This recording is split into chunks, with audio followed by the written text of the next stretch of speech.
wàcce yow mais noo tegi nit ñi ci yoon loolu lu mat a ba xel la kon jàpp na lépp lu ñuy def war nañ ko tënk ci loi yi tënk ci yoon tam ànd ak yërmande te bañ a tooñ Sénégal dama wax ne Sénégal man ñii ñooy gën a nekk noonu Sénégal muy journaliste yi sénégalais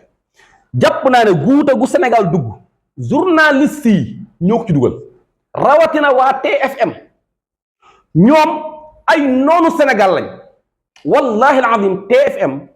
noonu peuple bu Sénégal la TFM nooni jeunesse Sénégal la imagine toi xam nga lu tax ma wax la TFM dafa bañ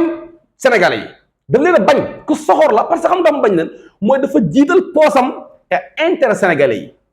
yi imagine toi yow nga ne yow journaliste nga da nga wax ne da ngay informer juste et vrai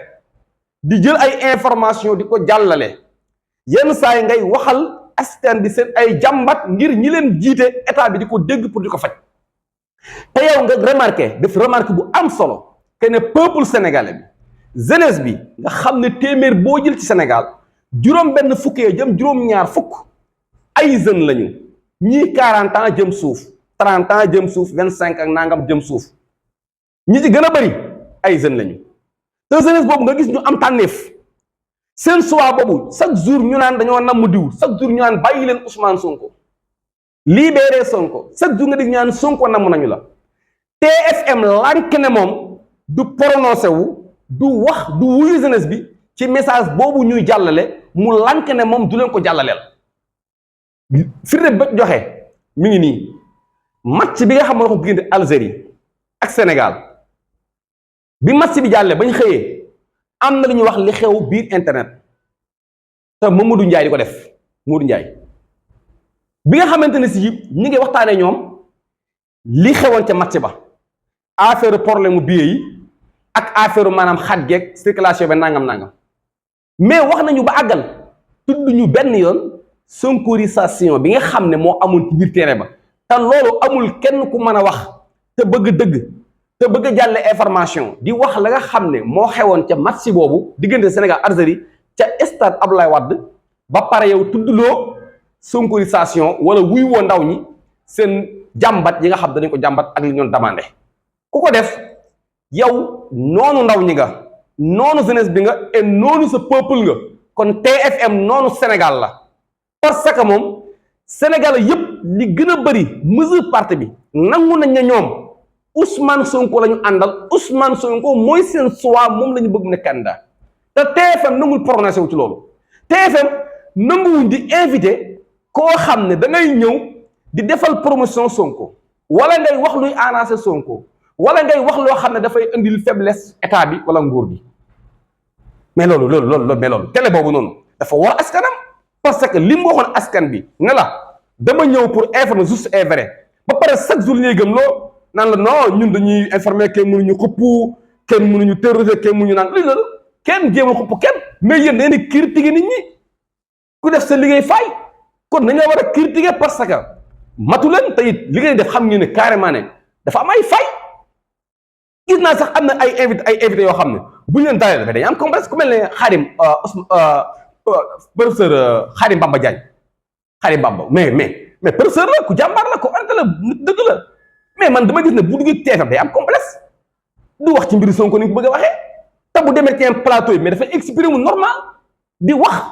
lim xaar ci Ousmane Sonko injustice bi muy dund nañ koy teg mais da ngay dem ba yow tuuru si nit ñi ba ko dugg sa plateau sax du bëgg a wax ci mbiru Ousmane Sonko ndax xam na yow ni nga mel ci Ousmane Sonko parce que bëgguloo ko mais loolu kon sa askan la parce que nit koo xam ne yow askan bi ñoo ko bëgg peuple Sénégal bi ñoo ko bëgg te yow nee nga peuple boobu nga ñëw pour informer leen pour jàmbatal leen moo tax dama ne boo génnee ci journaliste yi groupe bi ñuy wax Walfadjri ñi ci des ñëpp lu Sénégal dugg ci guuta ñooma parce que nanguwuñ jàlle information bi bu jeunesse bi génnee fële daal di wax Sonko lañ bëgg libéré Sonko duñu ko nangoo jàllale bu fekkee te dañoo génn def ay manifestation duñu nangoo jàlle information bu te en tout cas de 2011 2012 lu amaan ñetti nit sax bu ñu defee rassemblement TFM def ko direct Youssou Ndour génn moom mi nga xam ne mooy président bi wane ne moom kat dafay xeexal réewam dafay naqarlu li ñuy Abdoulaye Wade di teg waa réew mi dund gi seer na ñi ngi tëj am na ñuy dee moom loolu la waxoon mi ngi tëj injustement am na ñuy dee beneen bi mooy dund gi seer na mu jàpp ne kon dafa war a jug pour xeexal askanam waa Youssou Ndour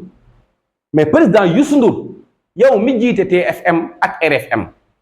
xanaa dangaa yëgul lu xew wala dafa am lu tënk ba ñimiwuloo wax comme la nga doon wax 2012 ba nga tax ñimiwoo jàmbat parce que Youssou Ndour lépp loo xam ne dafa la naqari woon 2012 ba taxoon nga génn ne moom yow da ngay xeex nguur googu fi nekkoon tey la gën a fës te lu ñu mën teg baaraam la mois de juin bii li ci dee ci ay bakkan ni mu toll mais bari na lool te ñun ñi gis ñor ay fetal mais yor yëg ci ay oto yu weex tàll mais suruñ ay tëni mais di def lu leen neex mais nga di leen gis te man musuma gis Youssou Ndour génn ba wax ci loolu dara mais nit ñi ñuy tëj ci kaso bi te da ngaa def profil Ousmane Sonko ci sa téléphone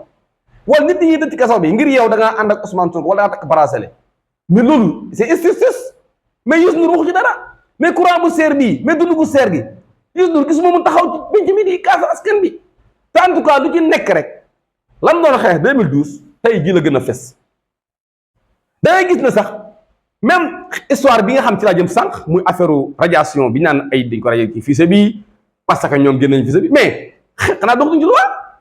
mais man dama bëgg mooy lan moo tax waa TFM du ñu def ay dénonciation di dénoncer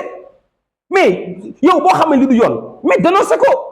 maa ngi seetaan benn info du matin bëkk bi keroog daaw de min di jàngat bi ko Abdoulaye Cissé ne ko waa léegi bu fekkente ni si Juan Branco moom comme dañu ko bàyyi mu dem ndax na leen liberté moo njëkk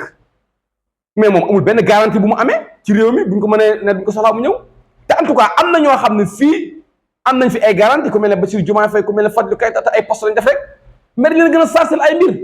mais question yooyu kooku question mu lu day xam ne moom day xam ne effectivement foofu injustice am na fa ndax yow foo mën a bàyyi ab tubaab jàpp ko sa réew li ngay toppee sa doomu réew bii moom ngay toppee tubaab bii nga mën a bàyyi tubaab bi mu dem nga ne parce que liberté moo njëkk bu ñu ko soxlaa dañ ko indi wóor na la yow kooku moom du doo ko jàppati te kii sax nga bàyyi ko parce que soo ko soxlaa di nga ko mën a waat mais pourquoi nga may ko kee bañ ko xañal ko kii ko question boobu ku ko dégg xam ne réew mi am injustice moo fi am te injustice fu mu am yow presse yow TFM da nga ko war a dénoncer mais TFM du ñu dénoncer dara du ñu naqarlu injustice bi ñu teg Bassirou Diomaye Faye du ñu naqarlu injustice bi ñuy tëjee nit ñi ngir da nga takk bracelet wala ngir yow photo Ousmane Sonko moo nekk sa téléphone wala da nga bëgg Ousmane Sonko da ngay gis ne sax ci plateau yi boo leen seetaan ñoom ku ci wax Ousmane Sonko wala wax joo xam da mel ne xaw refale wala ngay wax ay dëng da ngay gis ñu ne piis ak di la xool ak nga gis seen caméra yi bu ñu wane seen kanam yi ñu am nuñ mel nga xam ne dangay gaaw génnaat ci loolu mais pourquoi mais dafa ñaaw man maa ngi naqarlu moo tax dama fas yéene organiser mouvement boo xam ne ni muy tudd mooy ànd naqarlu taxawaayu TFM ci tolluwaayu réew mi damay taxawal mouvement boobu mouvement wu ànd taxaw naqarlu taxawaayu TFM ci tolluwaayu réew mi ni ñu taxawee ñaaw na ni ñu taxawee salte na ni ñu taxawee ne soxor na TFM bañ na Sénégal TFM bañ na peuple Sénégal noonu askanu Sénégal la moom TFM lii mënutoo ñàkk faw ma wax ko uloo jàllee mais radiation Ousmane Sonko ci fichier bi mais c'est impossible parce que koo xam ne da nga ko daan par contumace ñu ne la ki nga daan par contumace saa yoo xamante ne si jàpp nañu ko wala moom mu joxe boppam xamal ne daan ba dafay yàqu dañuy tëggaat beneen projet mais ki nga jàpp mais daan bi yàqu na maa ngi gis Ndiak Fall ko mooy professeur boobu nekk fële université di jàngale droit nga xam ne ña nekk ci fa ñuy attee ñoom ñoo leen jàngal ne leen dem leen ngeen atte ji lii ñu leen jàngal ñooñu ñuy jàngale c'est extraordinaire dañu lay xamal nga dem yow di liggéey ñu xamal seen moroom ñoom ñu ne effectivement Ousmane Sonko amul lenn lu ko mën a yàqal pour mu nekk candidat ci élection yi ñu jëm 2024 képp koo xam ne jóg nga ne yow kii warul bokk ba tax nga koy génn ci ay liste nee na yow ak njubadi nga def mais defatoo loi mais loolu homme de droit yi ñoo ko wax ñiy jàngale loi ñoo ko wax ci université Cheikh Anta Diop ak borom xam-xam yëpp man kenn nit laay dégg kenn nit ci ñi jàng loi ci Sénégal mu naan Ousmane Sonko mënul bokk wala ñu koy génne ci liste kenn nit laay dégg muy Ismaïla Madior Fall. Ismaïla Madior mais moom dong moo jàng loi mais moom dañ ko jàngal loi dafa jàngandoo ak ay moromam loi mais dafa am ñu ko njëkk jàngal loi am ñum jàngandoom mais moom am ñum jàngal mais moom dong ay waxam moo mën a jàll te ñu ko jàngal ak ñi jàngaloo ñëpp ne Ousmane Sonko kenn mënu ko yàqal kenn mënu ko génn ci liste bi parce que amul benn atte boo xam ne définitif na ci atte yi nga xam ne moo ne ci kanam moo jàll. contumace mais daanu na yow nga da nga dem ko notifié koo xam ne bi nga ko jàppee la def non-acquiescement la ko bind wane ne man d'accorduma ci atte bi dañu ma attewaat loolu yàqu na nga waaw dëgg def nga loolu waaye ba vérifié bi sax dëggal ne effectivement Ousmane Sonko jot naa acte de non-acquiescement bi mu def pour wane ne moom d'accordul ci atte bi effectivement contumace yàqu na avec tout ça nga def ay manigan ak jaar fii jaar dem ba ne da nga dem yow pour def ay pexe ngir génne ko ci waaw da nga koy wër mais c'est extraordinaire mais ban Sénégal la ñu nekk gisuloo Ousmane Sonko bi nga xam ne yow yaa ko téye mi ngi sa loxo gisuloo ko pour que jox ko notification bi nga ko notifié mais parce que boo ko gisee da nga yey sa bopp boo ko gisee rek mooy yoon nangu nga ne kon Sonko yaa ko jàpp te effectivement boobaa rek kon ma day daal daanu mais c'est extraordinaire xam nga def benn mbir boo xam ne yow mais da nga ko def ba pare mais doo xam foo koy layele tippi ak li nga def lan la dama wax ne Sénégal bu fekkee loi la ñu wax dañu gëm ne dëkk loi la ci loi la ñuy dox bu ñu jalgati ay loi ngir xañ kenn dara wala di contre peuple parce que peuple bi ki ci def dara ba nga mën ko topp ci loi ngay sukkandiku wan ne ko yow da nga jàdd loi li nga def di yoon moo tax ma jàpp la su fekkee yow nag da nga bàyyi da nga jàdd yoon kon su boobaa nooy mën a attaquer ce peuple wala di leen def dara kon il faut ñu bàyyi ko xel mais c'est extraordinaire mais lu wut demee noonu kon Ousmane Sonko gis nga ñi bëgg Ousmane Sonko ñëpp laa patriote yi nañu concentré wu fexe ba mboolem luy parrainage gars yi compte lépp 2 millions et quelque